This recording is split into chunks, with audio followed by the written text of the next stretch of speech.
Bien le bonsoir, c'est Narojin. Il y a une semaine, jour pour jour, les nominations aux Oscars ont frappé à la porte. Et oui, ça a totalement explosé les réseaux, surtout donc la sphère cinéma, puisque oui, le 11 mars prochain, on aura les résultats.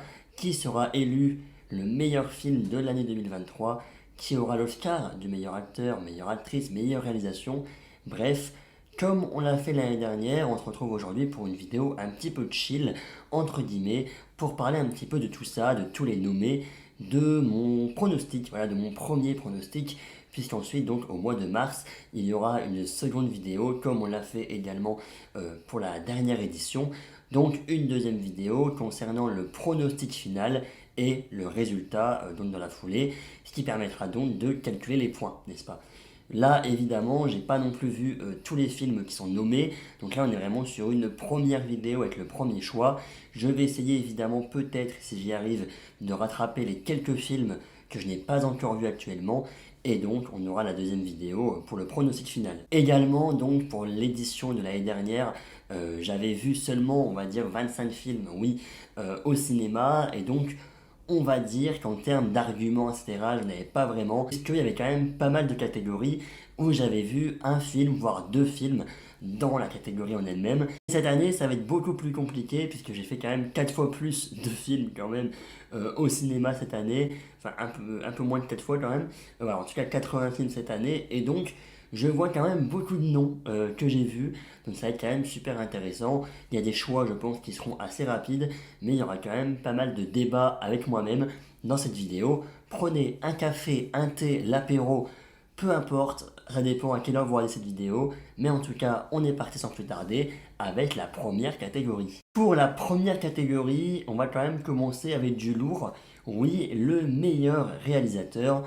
Les nommés sont Justine Triet pour Anatomie d'une chute, Martin Scorsese pour Killers of the Flower Moon, Christopher Nolan pour Oppenheimer, Yorgos Lanthimos pour Pauvre créature et Jonathan Glazer pour La zone d'intérêt. D'ailleurs, petit aparté, ça fait 20 fois que je vous dis que la vidéo sur Pauvre créature va arriver. Finalement, elle arrivera bien normalement ce week-end, mais par contre, ça sera pas une vidéo dédiée parce que voilà, le film commence déjà un petit peu à dater, ça va faire 2 semaines qu'il est sorti, donc ça sera finalement mon nouveau concept qui va être développé dès ce week-end. En gros, voilà, chaque fin de mois, je vais vous retrouver donc sur la chaîne pour faire, on va dire, un récap de tous les films et de toutes les séries que j'ai vues pendant le mois. Et donc là, ça va être l'occasion ce week-end de pouvoir revenir sur des visionnages de ce mois que je ne vous ai pas encore abordé, pardon, comme notamment Pour votre créature, notamment May December, Priscilla ou encore même Iron Claw que j'ai découvert la semaine dernière. Donc voilà, donc chaque fin de mois, on se retrouvera pour un récap, ou chaque fin de mois, au début de mois plutôt, on se retrouvera donc pour un récap du mois précédent. Voilà, donc tous les films et toutes les séries que j'ai vues pendant le mois. Évidemment, il y aura toujours pour certains films des vidéos dédiées, ça ne change pas. Mais voilà, Pauvre créature, ça commence déjà un petit peu à dater. Et j'avoue de faire une vidéo entière sur Pauvre créature et tout son sujet, c'est assez compliqué. Voilà, c'était la fin de l'aparté. Donc du coup, revenons à nos moutons. Effectivement, pour ces 5 nommés, ces 5 réalisateurs, j'ai personnellement pas encore vu La zone d'intérêt puisque le film sort notamment demain chez nous. J'irai le voir je pense dans la semaine. Mais là, actuellement, je pense que sans surprise, Christopher Nolan mériterait quand même son Oscar pour toute la réalisation, voilà, tout le sans effets spéciaux justement qui a été fait dans le film, les explosions, etc., qui ont vraiment été faits, les scientifiques qui étaient réellement des figurants, etc., qui étaient vrais, finalement des vrais scientifiques. Pour ce travail de recherche, etc., évidemment, pour moi, Oppenheimer mériterait au moins l'Oscar du meilleur réalisateur, même si, hein, on va quand même se l'avouer, que pour moi, ça aurait pu se jouer avec Yorgos Lanthimos, donc Pauvre créature, puisque, spoiler alert, je vous le dis maintenant, mais j'ai beaucoup aimé le film, et en termes de réalisation, il y a quand même des très bonnes idées, voilà, notamment tout ce qui est toutes les premières séquences, on va dire, en noir et blanc, le fait de filmer à l'intérieur d'un trou de serrure pour avoir une sorte de dôme, finalement, sur la caméra, voilà, pour avoir un peu un format arrondi. Voilà, il y a quand même beaucoup, je trouve, d'idées créatives dans Pauvre créature. Par contre, oui, voilà, pour tout le concept, etc., donc de Christopher Nolan, notamment pour reproduire l'explosion, je pense, en tout cas, voilà, pronostic, je pense, c'est Christopher Nolan. Choix personnel, Christopher Nolan ou Yorgos Lanthimos. Mes pronostics, Christopher Nolan.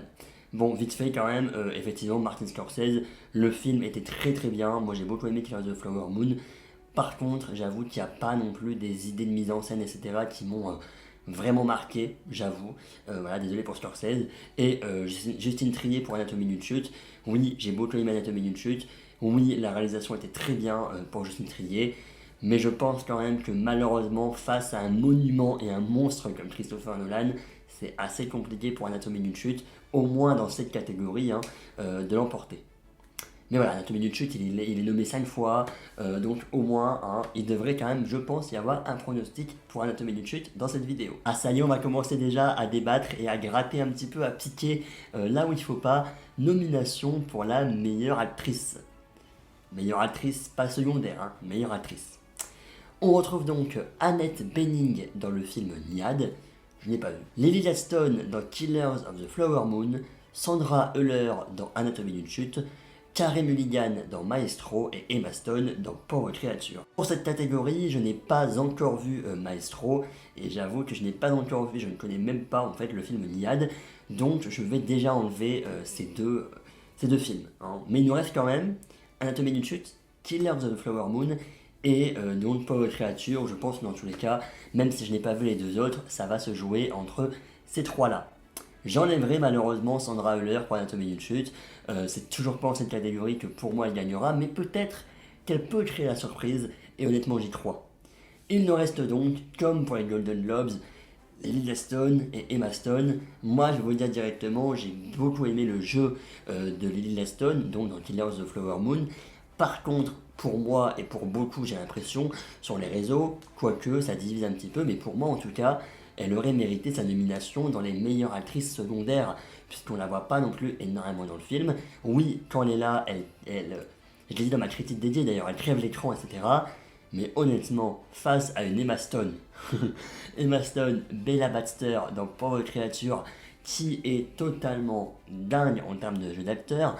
Voilà, le fait donc de Emma Stone, qui a je ne sais pas quel âge, voilà, qui va avoir bientôt 30 ans, je ne sais pas du tout quel âge elle a, mais qui a quand même dans le film, voilà, le mental d'un enfant, et donc du coup, forcément, pour un jeu d'acteur, on doit se comporter comme un enfant, n'est-ce pas?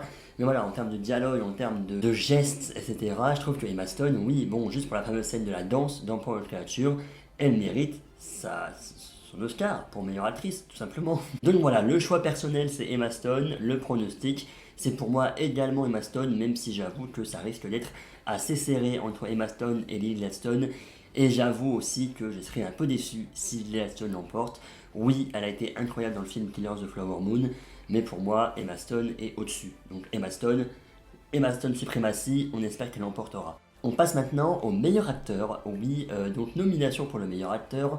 On retrouve Bradley Cooper dans Maestro, Colman Domingo dans le film Rustin, Paul Giamatti dans le film Winter Break, Cillian Murphy dans Oppenheimer et Jeffrey White dans American Fiction.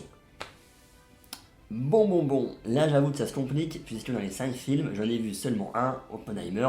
Oui, voilà, j'ai pas vu le reste, Maestro, ce sera vu, et j'avoue que Rustin et American Fiction, je ne connais même pas de nom. Désolé. Là, dans cette catégorie, je pense, en tout cas, bon, dans la logique de ce que je vois sur les réseaux, apparemment, ça devrait plus se jouer entre Paul Giamatti de Winter Break et donc Cillian Murphy. Moi, j'avoue que là, bon, même si je dis mon pronostic comme étant Cillian Murphy, évidemment, c'est le seul film que j'ai vu dans les 5, mais pour le jeu de Cillian Murphy, on va quand même dire Cillian Murphy, et j'espère qu'il l'emportera, parce que Cillian Murphy est Oppenheimer, je suis désolé, je n'ai pas vu Winter Break, on peut pas juger Paul Giamatti, mais Cillian Murphy, juste pour la scène de l'amphithéâtre déjà, voilà, en termes de son, etc., on reparlera du son également dans la vidéo, mais toute la scène de l'amphithéâtre, etc., et le personnage de Oppenheimer, bien interprété en Cillian Murphy, oui, pour moi, il mérite clairement l'Oscar. Voilà, je pense qu'il n'y a pas, en tout cas pour moi dans les 5, même si je n'en ai vu aucun encore une fois, mais il n'y a pas quelqu'un qui, même Bradley Cooper en soi, dans Maestro, apparemment Maestro qui est surtout un film à Oscar. Voilà, mais face à Cillian Murphy, j'espère en tout cas qu'il gagnera l'Oscar, n'est-ce pas? Voilà, on a eu Brendan Fraser, j'ai eu le point l'année dernière pour Brendan Fraser, on espère que je l'aurai également pour Cillian Murphy. D'ailleurs, je pense que vous avez remarqué, il n'y a pas de Leonardo DiCaprio dans cette catégorie, il n'est pas nommé aux Oscars du tout d'ailleurs, DiCaprio. C'est un petit peu ma surprise. Voilà, ma surprise de ces Oscars, ne pas avoir DiCaprio.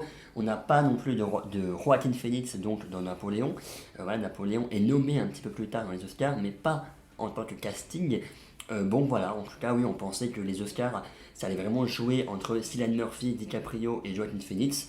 Bon finalement, ce sera Cillian Murphy et Paul Giamatti. Nomination pour la meilleure actrice secondaire, on retrouve Emily Blunt dans Oppenheimer, Danielle Brooks dans La couleur pourpre, America Ferrera dans Barbie, Jodie Foster dans le film Nyad et Davin Joy Randolph dans Winter Break.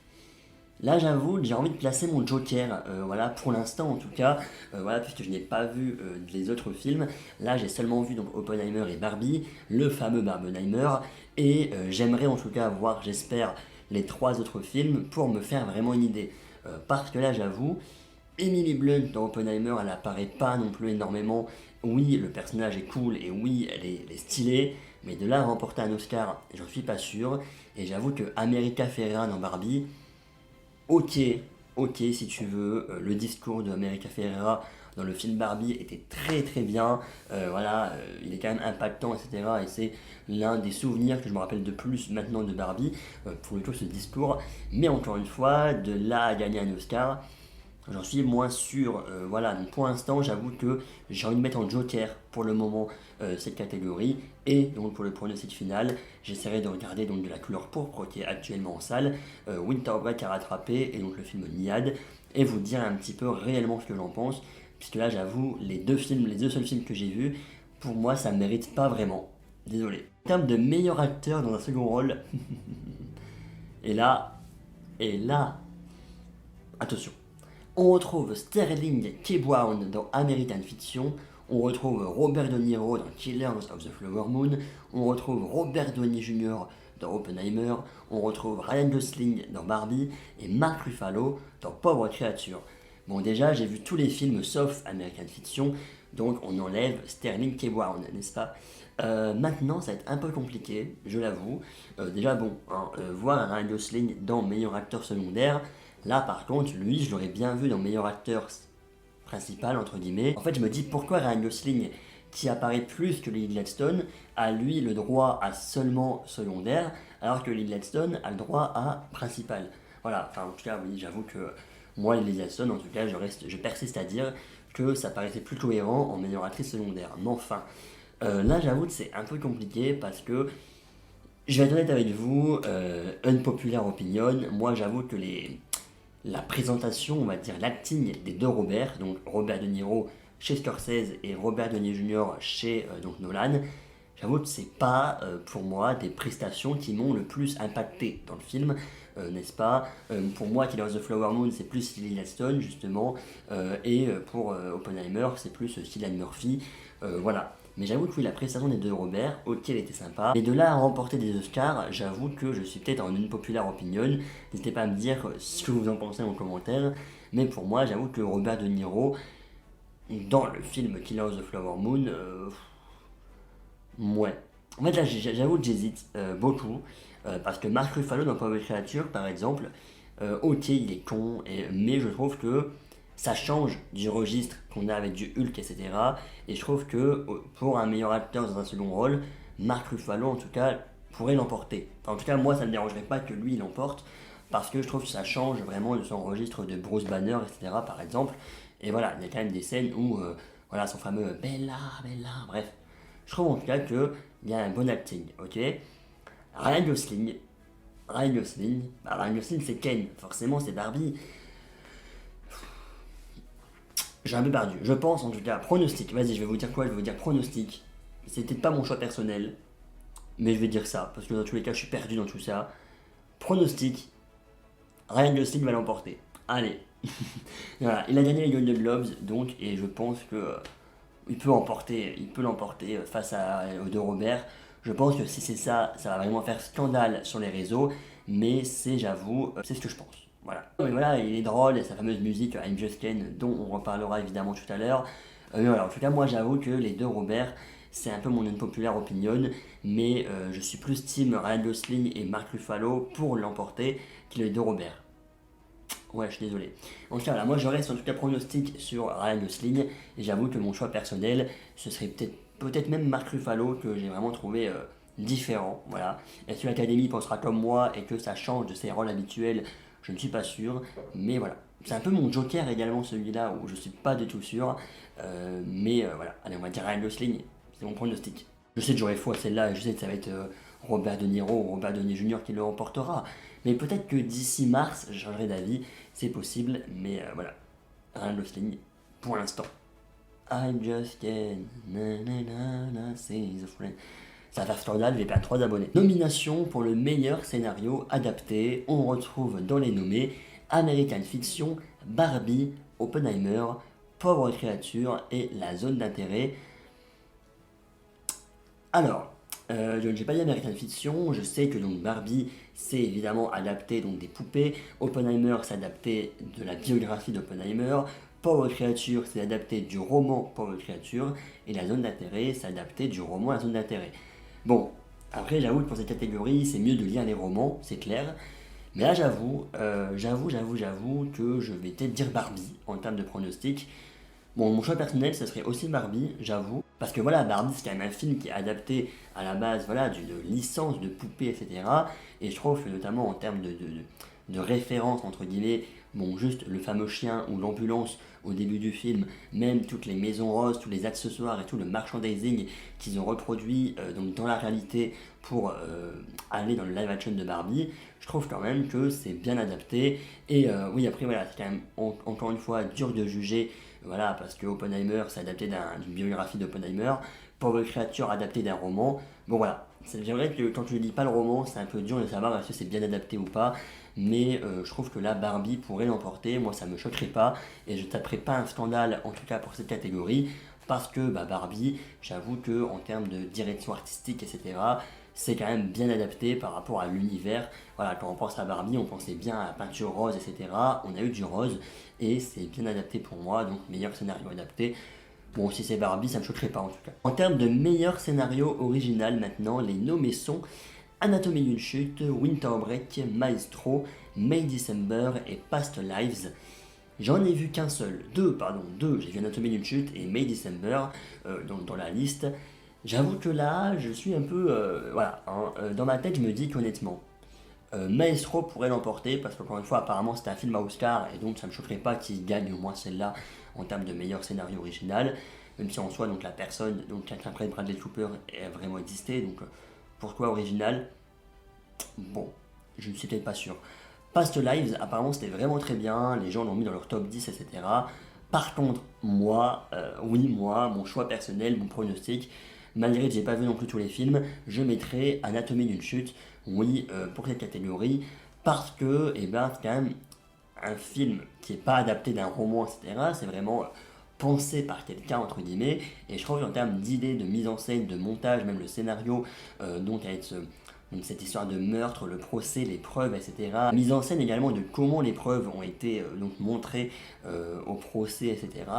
J'ai trouvé ça vraiment intéressant. Les témoins, etc. Voilà, vraiment, toute la construction du film, tout même le jeu d'acting, etc. Le scénario en général est vraiment original. Est-ce que elle l'a tué, enfin, en soi original pas vraiment parce qu'elle l'a tué ou pas, bon ça peut rappeler quand même pas mal de films. Mais j'avoue en tout cas, voilà, en sachant que tout ça a été vraiment pensé par deux personnes, donc Justine Trier et Arthur Harari, moi j'avoue que ça ne me choquerait pas qu'Anatomie d'une chute gagne. On va représenter un petit peu la France et j'espère en tout cas que le gagnera, j'espère en tout cas. Voilà. May December, je l'ai vu également et voilà, j'ai pas non plus été super fan du film, on en reparlera, mais voilà, bon, voilà. Le meilleur film d'animation maintenant, il faut savoir que cette fois-ci j'ai vu les 5 films. Voilà, je pense que c'est même l'une des seules catégories où j'ai vu les 5 films, c'est incroyable. Mais on retrouve donc Le Garçon et le Héron de Miyazaki, on retrouve Élémentaire, donc le dernier Pixar, Nimona sur Netflix, on retrouve Mon ami robot, très bonne surprise d'ailleurs de le voir ici, et enfin le grand et fameux Spider-Man Across the Spider-Verse. Oui, je souris déjà parce que vous savez, je vous le dis directement, mon choix personnel, mon choix du cœur, ça serait évidemment Spider-Man Across the Spider-Verse. Et pour moi, ce serait une honte. Voilà, il y a eu la honte de 2022 avec Babylone qui n'a rien emporté. Bon, moi, ce serait la honte de 2023 si Spider-Man n'a pas son Oscar, d'accord? Parce que Across the Spider-Verse, si vous avez vu mon top film donc de l'année, vous savez que Spider-Man est haut de mon classement, et vous savez que j'ai totalement adoré le film si vous avez vu également ma critique dédiée. Mhm. Par contre, oui, il est quand même un concurrent de taille. Non, ce n'est pas élémentaire. Non, ce n'est pas Nimona. Mon ami Robot, franchement, j'étais super content pour l'équipe parce que j'ai beaucoup aimé le film. Bon, de là à remporter l'Oscar, je ne pense pas, mais en tout cas, le film était très très bien et je suis quand même très content en tout cas de les voir nommés. Par contre, on a le fameux Miyazaki, on a le fameux nouveau Ghibli, Le Garçon et le Héron, qui a déjà remporté le Golden Globes de l'animation face à Spider-Man il n'y a pas longtemps. Vous sentez la douille venir? Est-ce que vous sentez que est-ce que vous sentez que le garçon et le héron va prendre l'Oscar à Spider-Man? Sachant que j'avoue, le garçon et le héron, j'ai pas été non plus le plus grand fan de ce dernier Ghibli. Je n'ai parlé vite fait dans mon flop film dans les mentions déshonorables. Voilà, il n'est pas non plus dans mes 10 pires films de l'année. Mais j'avoue que j'ai été un peu déçu, puisque visuellement c'est très joli, mais scénaristiquement, ouais. Et puis en fait, en plus, c'est parce que je pense qu'honnêtement, il peut gagner le garçon et le héron parce que voilà, c'est un hommage au réalisateur, et voilà, les sens cachés, etc. Ça parle de Miyazaki, ok, certes, ok. La musique est cool également dans le garçon et le héron, visuellement c'est joli. Moi, la Spider-Man, ok?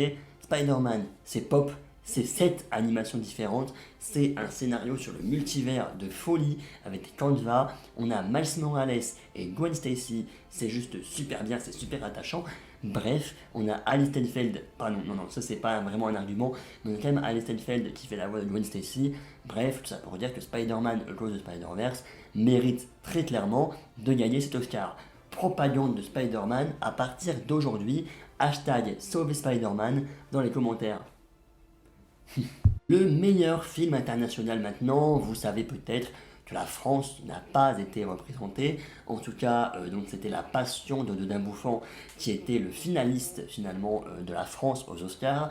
Anatomie d'une chute n'a pas été sélectionné. Voilà, tout ça pour dire qu'en tout cas, on a quand même 5 pays, pardon, qui ont été sélectionnés, eux, donc pour le meilleur film international. On retrouve La Salle des Profs, donc pour l'Allemagne. On retrouve Moi Capitaine pour l'Italie. Perfect Days pour le Japon. On retrouve donc Society of the Snow. Ça, c'est le film sur Netflix. Je n'ai plus le titre. La chute des neiges. Non, je n'ai plus le titre. Je n'ai plus le titre, c'est pas bien ça. Le cercle des neiges, voilà, le cercle des neiges, est donc au Royaume-Uni la zone d'intérêt. Et si je ne serais pas mon joker pour cette catégorie, je n'ai vu aucun des 5 films, j'avoue. Voilà, je vois la zone d'intérêt pendant la semaine. Et donc je vais regarder Le Cercle des Neiges également sur Netflix. Moi, Capitaine, j'aurais bien aimé le rattraper, mais je pense pas que j'aurai le temps. Donc là, j'avoue que c'est un peu compliqué. Par contre, ça va peut-être être un argument super débile, mais j'ai plus entendu parler en tout cas du Cercle des Neiges, j'avoue, même Perfect Days en soi, mais j'ai beaucoup entendu parler du Cercle des Neiges. En plus, l'année dernière, c'est l'Allemagne qui avait gagné cette catégorie avec À l'Ouest, rien de nouveau, le fameux, hein, où je ne misais pas un centime sur lui, il a tout gagné. Voilà, c'est à cause de ce film que je n'ai toujours pas vu d'ailleurs. C'est à cause de ce film que j'ai perdu tous mes points, voilà, tous mes points de pronostic. Voilà, donc en tout cas, vu que À l'Ouest rien de nouveau était un film Netflix, en Allemagne il a gagné.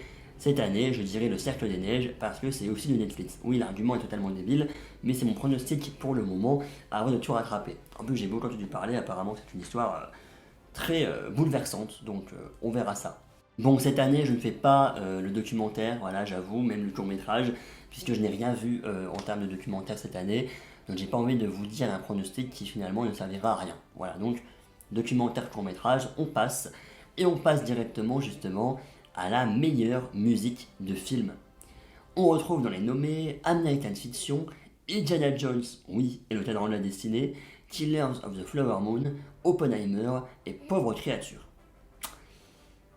Mon choix personnel et mon pronostic va être différent pour cette catégorie. Je vais peut-être me faire taper, mais mon choix personnel, moi, ce serait Pauvre Créature, parce que les musiques étaient très bien, très entraînantes, etc. Voilà, je les ai encore en tête de temps en temps, je les écoute encore de temps en temps, et j'avoue qu'elles m'ont quand même un peu marqué dans, on va dire que quand je suis sorti du film, dans mes arguments pour, on va dire, valoriser le film, il y avait les musiques. Par contre, mon pronostic, ça sera quand même Oppenheimer, voilà, tout simplement parce que oui, il y a des belles musiques, et parce que surtout, pour moi, c'est Ludwig Göransson. Ludwig Göransson, qui est quand même un grand nom, on va dire, et que même si c'est pas moi qui a valorisé Oppenheimer par les musiques, beaucoup ont mis les musiques en tant que point très positif du film. J'avoue qu'il y a quand même des bons sons, hein, voilà, je me souviens quand même de certaines musiques de Ludwig Göransson. Donc voilà, choix personnel, moi, ça aurait été plus Pauvre Créature, je l'avoue. En tout cas, entre les deux, c'était plus Pauvre Créature qui m'a marqué de ce niveau-là. Par contre, oui, je pense que en tant que pronostic, faut être assez réaliste dans la vie, faut être assez honnête. Et donc voilà, pour moi, Oppenheimer mérite, je pense, plus de le gagner, et je pense qu'il le gagnera. Pour la meilleure chanson originale, on retrouve It Never Went Away, donc de American Symphony. On retrouve I Just Can, donc du film Barbie. On retrouve également la musique de Billie Eilish dans également Barbie. On retrouve The Fire Inside dans le film Flamin' Hot. Et la musique, pardon, Wazaze, oui, donc du film Killers of the Flower Moon. Bon, je n'ai pas vu American Symphony, je n'ai pas vu Flamin' Hot, et je ne mettrai pas, je pense, Killers of the Flower Moon. Là, j'avoue que ça va être un Joker un peu différent, mais je pense que ça va jouer entre les deux musiques de Barbie. Mon choix personnel, ce serait plus la musique de Billie Eilish, voilà, que j'ai bien aimé. En plus, c'était quand même un moment fort du film, hein, quand la musique arrive. Je pense que le pronostic final, ça va être I'm Just Ken. Enfin, le pronostic final, on verra, hein, avec le temps, ce que j'en dis au mois de mars. Mais là, oui, bon, pour moi, ce sera sûrement I'm Just Ken qui l'emportera. Voilà, il l'a emporté au Golden Globe. On se rappelle évidemment de la tête de Ryan Gosling, qui était même choqué de lui-même d'avoir le Golden Globes. Voilà, bon, I'm just Ken, nanana, schizophrène. Après, voilà, je comprends, en soi, je peux comprendre parce que, après, de là, mérite un Oscar. Mais après, je peux comprendre, elle a quand même bercé tout le mois de l'été, enfin tout l'été, même, voilà. C'est une musique qui a bercé même toute l'année, si on peut dire. Voilà, sur la fin d'année en l'occurrence. Voilà, on a eu Pitchounette au début d'année, on a eu I'm Just Ken là maintenant. Bon, on a eu également François Sentinelle et Jonathan Cohen en fin d'année. Voilà, donc là, I'm Just Ken a quand même bien marqué, je pense, les musiques de films de l'année. Et donc, voilà, ça ne m'étonnerait pas non plus qu'il gagne. Voilà, et puis en même temps, l'Académie aime bien un peu les trucs barrés. Voilà, on a eu Natu l'année dernière. Là, j'avoue que si c'est I'm Just Ken, ça ne m'étonnerait pas. Voilà, donc pronostic I'm Just Ken pour cette catégorie. Pour le meilleur montage, maintenant, les nommés sont Anatomie d'une chute, Winter Break, Killers of the Flower Moon, Oppenheimer et Pauvre Créature. J'ai un petit peu hésité pour cette catégorie, mais j'avoue que j'aimerais donner mon pronostic à Anatomie d'une chute. Voilà, je le dis directement. Mais Anatomie d'une chute, je trouve que le montage était dynamique, voilà, en termes de passer justement du passé, voir un petit peu notamment les flashbacks entre le personnage de Sandra et son mari, voir également la reconstitution de la mort, mais en même temps avec le montage tu passes directement au procès avec des preuves, etc. C'est dynamique, on ne s'ennuie pas, voilà, et je trouve qu'il y a des bonnes idées également. Voilà, l'enregistrement justement qui est donc considéré comme une preuve au procès, et finalement, les gens dans le procès, eux, ils l'entendent en tant qu'enregistrement, mais nous, on le voit en tant que vidéo finalement, enfin une image, une reconstitution de l'enregistrement. Voilà, il y a quand même pas mal de bonnes idées pour rendre un procès dynamique. Certes, hein, voilà, après je trouve que Killers of the Flower Moon, j'ai beaucoup aimé le film encore une fois, mais c'est pas le montage qui m'a plus marqué personnellement. Oppenheimer et Pauvre Créature, pareil, j'avoue. Bon, Pauvre Créature, j'avoue que les fameuses transitions entre les villes étaient quand même sympathiques en termes d'image, en termes d'artistique. Pour la meilleure photographie, on retrouve El Condé, Killers of the Flower Moon, Maestro, Oppenheimer et Pauvre Créature. En termes de photographie, ça, en fait, à chaque fois, je vais dire que ça se joue entre Oppenheimer et Pauvre Créature. Mais j'avoue que là, ça se joue entre Oppenheimer et Pauvre Créature, décidément. Euh, La photographie d'Oppenheimer, évidemment. Voilà, et la photographie de Pauvre Créature, très belle également. Moi, je suis un peu. Ouais. Je suis un peu. Bon, là, j'avoue, je vais pas dire Joker, mais je vais quand même dire, je pense, Oppenheimer. En termes de photographie, c'était quand même vachement joli. Il y a quand même des scènes marquantes. Après, la photographie de Pauvre Créature également, il y a quelque chose de plus hein, en termes de grain d'image. mais je mettrai plus Power Creature pour une autre catégorie juste après. Donc là, j'avoue que je mettrai Oppenheimer pour cette catégorie. La nomination pour les meilleurs décors entre Barbie, Killers of the Flower Moon, Napoléon, Oppenheimer et Power Creature. Pour moi, en tout cas, que ça soit Killers of the Flower Moon, Napoléon et même Oppenheimer, ça mérite pas l'Oscar pour les meilleurs décors. Voilà, j'avoue, les décors d'Oppenheimer, les explosions, etc., ok, mais c'est pas non plus les décors qui m'ont le plus scotché, on va dire, au film. Ça se joue pour moi entre Barbie et Power Creature. Je l'avoue que je mettrai pour cette catégorie choix personnel Power Creature, pronostic. Ah, je me dis Barbie, t'as tous les bâtiments roses, etc., le côté Barbieland, la peinture rose, machin, mais quand même, Power Creature, il y a quand même de l'originalité, chaque ville a sa petite originalité, voilà. Bon, pas forcément le côté Paris, mais en soi le côté Rome, oui, ils vont à Rome, je crois. Voilà, enfin, en tout cas, vous voyez dans la bande-annonce un petit peu l'originalité de chaque ville finalement. Chaque ville est un peu atypique par rapport à la réalité forcément. Donc voilà, pour tout ce travail, je mettrai quand même Power Creature en termes de meilleurs décors. Voilà, c'est ce que j'ai à dire. Par contre, pour les meilleurs costumes, on retrouve également les mêmes nominés, hein. Bon, pour moi, toujours, j'avoue que Napoléon, les costumes étaient sympas. Voilà, c'est un peu le seul truc sympa du film. Pardon. Pareil pour Killers of the Flower Moon et Oppenheimer, c'était sympa, mais encore une fois, là, ça se joue entre Barbie et Power Creature. Et bon, là on va juste dire que vu que j'ai donné mon point à Power Creature pour les décors, je mets mon point à Barbie pour les meilleurs costumes. Voilà, encore une fois, c'est un pronostic, première version des pronostics, hein. Power Creature, quand même, il y a des idées, il y a les robes des Maston, etc., par exemple, qui changent de couleur en fonction du registre du film, on va dire, et même de la ville. Mais je vais quand même dire Barbie, voilà, pour le côté, encore une fois, rose, pour le côté robe, pour le côté même cowboy, par exemple. Et voilà, tout ce qui a été mis en place, même le costume d'astronaute, ça peut paraître bidon, mais en soi, ça reste drôle, entre guillemets. Voilà. En fait, c'est parce que vu qu'il y a forcément du merchandising avec les poupées, etc., je trouve qu'encore une fois, ça revient au côté meilleur scénario adapté. On a les costumes qu'on connaît un petit peu, enfin que les personnes connaissent, moi pas forcément, hein, mais les costumes donc, qu'on peut connaître en termes de poupées. Et en plus, les poupées du film Barbie sont maintenant à la vente. Donc, je mettrai quand même Barbie pour le côté, encore une fois, merchandising. Et parce que les costumes de Barbie sont quand même vachement stylés. Vraiment, j'ai l'impression que j'ai avoir tout faux cette année. Mais voilà, en tout cas, c'est mes choix personnels. Ne me le tapez pas, s'il vous plaît. En termes de meilleurs effets visuels, 40 minutes de rush, on est bientôt à la fin. En termes de meilleurs effets visuels, on retrouve The Creator, Godzilla Minus One, Les Gardiens de la Galaxie Volume 3, Mission Impossible Dead Reckoning et Napoléon. J'ai vu les 5, incroyable ça. Godzilla Minus One, qui d'ailleurs est ma dernière vidéo.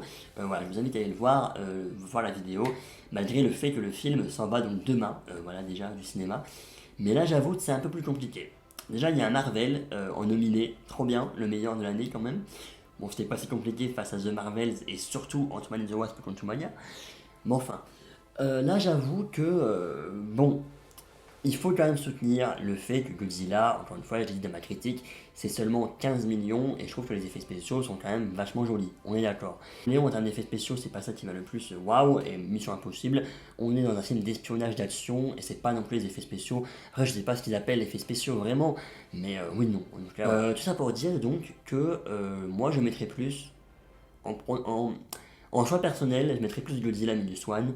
Mais j'avoue que je vois pas l'Académie, peut-être pas en tout cas, même si en soi le film est un énorme succès aux États-Unis, je vois pas non plus l'Académie mettre à Godzilla parce que c'est pas non plus le film des États-Unis, c'est pas le film américain, machin, un blockbuster américain, et parce que bon, dans certains pays, il est quand même resté pas longtemps en termes de diffusion. Donc je mettrais en tout cas pour moi The Creator, voilà, parce que, encore une fois, bas budget, et je trouve que le film est joli en termes d'effets spéciaux. Donc voilà, mon choix personnel, Godzilla Minus One, par contre mon pronostic, c'est plus The Creator. Et en fait je rigole si à chaque fois, en fait vraiment je rigole si j'apprends le 11 mars que à chaque fois que mon choix personnel et mon pronostic sont différents, qu'en fait c'est le choix personnel qui gagne et pas le pronostic. Ça me ferait perdre des points, ça aussi bêtement, mais voilà, c'est comme ça. Bon. En termes de meilleur son, on a The Creator également, Maestro, Mission Impossible, Oppenheimer et la zone d'intérêt. Là pour moi, c'est simple. C'est Oppenheimer qui mérite de l'emporter, et évidemment, notamment juste pour la scène de l'explosion, parce que c'était un grand silence et d'un coup boum, et surtout, moi, c'est quand même la scène qui me reste le plus en tête, c'est la scène de l'amphithéâtre, justement, on a le son qui grésille, etc. On a un vrai travail sonore dans le film, et pour moi, là, j'avoue que si c'est pas Oppenheimer qui gagne, ça serait pour moi, surtout face à Mission Impossible, je suis désolé, Mission Impossible, en termes de son, c'est pas ça qui m'a le plus, voilà, hein. Mission Impossible, c'est le petit blockbuster popcorn d'action, quoi. Voilà, de là à gagner un Oscar. Par contre, Oppenheimer, oui, là, c'est pas Oppenheimer qui gagne celle-là, en tout cas, c'est scandaleux. Voilà, je l'ai dit après, j'ai pas eu la zone d'intérêt, je ne sais pas ce que ça vaut, ni Maestro d'ailleurs, mais après Maestro, c'est vrai que bon, c'était un film de musique à la base, voilà, musicien, orchestre, etc. Mais Oppenheimer, voilà, Oppenheimer, en tout cas, encore une fois, Oppenheimer, vous allez dire. Non, en fait, je pense pas que je l'ai mis enfin beaucoup dans mes pronostics, j'ai l'impression.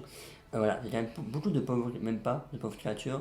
Ouais, j'ai l'impression que c'est un peu kiff-kiff. Après, voilà, il y a des gens qui disent si Oppenheimer ne gagne pas ses 9 Oscars, c'est une honte. Voilà, j'avoue que j'ai bien aimé Oppenheimer, hein, je l'ai mis dans mon top 10 d'ailleurs, mais voilà, pour moi, c'est pas non plus le grand film qui mérite non plus tous les Oscars. Faut en laisser à d'autres. Voilà, désolé, hein, peut-être que je suis cash. L'avant-dernière catégorie, il s'agit donc des meilleurs maquillages et coiffures. On retrouve Golda, Maestro, Oppenheimer, Pauvre créature et Le Cercle des Neiges. Bon, Oppenheimer, en termes de maquillage coiffure, c'est pas ça qui m'a le plus waouh dans le film. Honnêtement, je sais pas trop. Parce que j'ai vu seulement Oppenheimer et Pauvre créature. Et Pauvre créature, on a des bonnes idées de maquillage et coiffure si vous voulez. Mais c'est pas non plus ça qui m'a le plus, encore une fois, scotché. Là pour l'instant, mon pronostic est là actuel, maintenant, voilà. Ce serait un peu bidon de dire le cercle des neiges, mais pourtant, le cercle des neiges, juste parce que c'est un crash d'avion et que j'imagine qu'il y a du sang, etc. Et que voilà, en termes de maquillage, je pense que j'ai pas vu le film, hein, mais je pense en tout cas que ça peut être bien réussi. Donc voilà, en tout cas pour l'instant, il n'y a pas vraiment de pronostic à proprement parler. Je mets mon deuxième joker pour celui-là, pour l'instant. Voilà. Le premier joker c'était pour je ne sais plus lequel. Voilà, il y a deux jokers dans la vidéo, mais j'avoue que là je mets mon petit joker pour celui-là. J'attends de voir un petit peu les trois autres films pour me décider. Et enfin, le fameux Oscar du meilleur film de l'année. Ça va être très très compliqué. Là je vois les noms, je suis déjà en panique. Voilà. On retrouve American Fiction, Anatomie d'une chute, Barbie, Winter Break, Killers of the Flower Moon, Maestro, Oppenheimer, Past Lives, Pauvre créature et La Zone d'intérêt. Ce qui est bien déjà, c'est que dans cette catégorie, il y a quand même pas mal de pays différents. Voilà, on a le film français, on a le beau blockbuster américain, voilà, Barbie, Oppenheimer, voilà. On a également La Zone d'intérêt, qui est plus anglais. On a également Past Lives, donc qui lui est japonais. Voilà, on a vraiment pas mal de pays, mais ça c'est cool. Voilà, je pouvais le préciser. Anatomie d'une chute, évidemment, film français.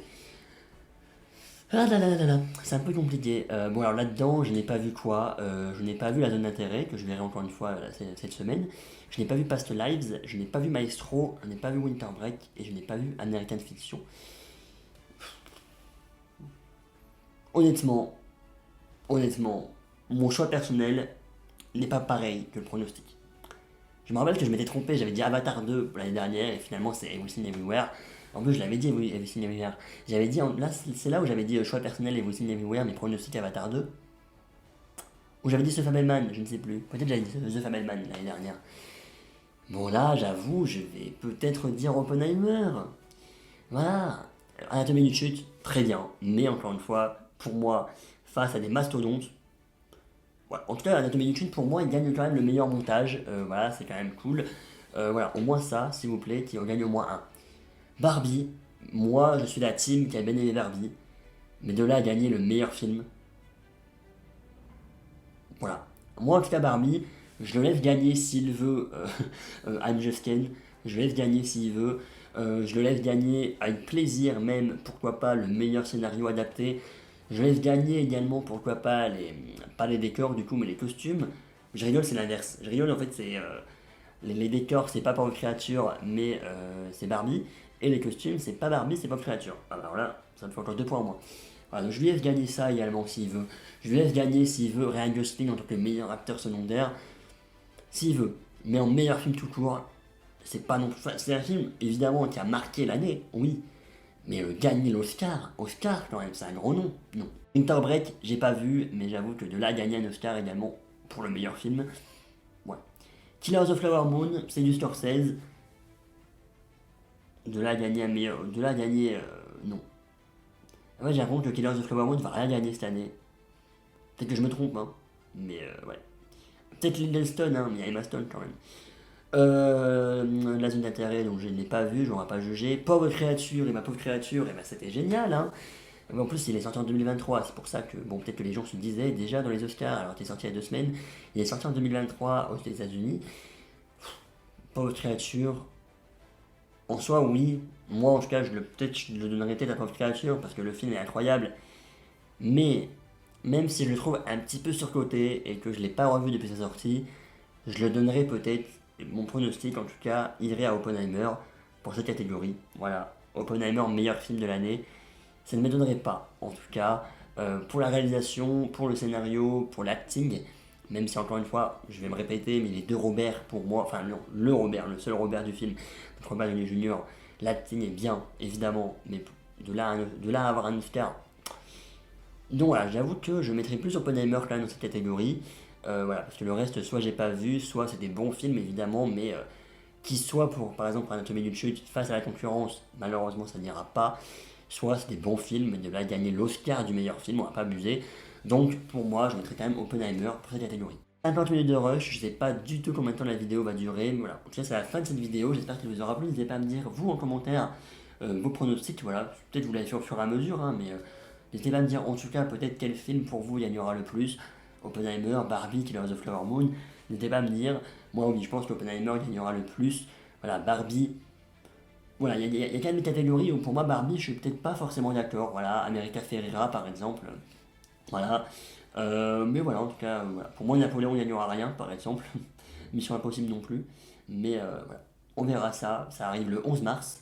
Et donc, il y aura une vidéo, je pense, quelques jours plus tard, avec le pronostic final et les résultats. Et voir un petit peu mon score. Voilà. Je sais plus comment j'avais fait l'année dernière. Je vous mets le score là. Mais je crois que c'est pas un score. Je pense pas que c'était un score catastrophique. Et en même temps, je pense pas que c'était le meilleur score de ma vie, quoi. Bref. On verra cette année si on fait mieux que l'année dernière. Why not? Bref, merci à tous, à la prochaine pour une prochaine vidéo. Salut, salut!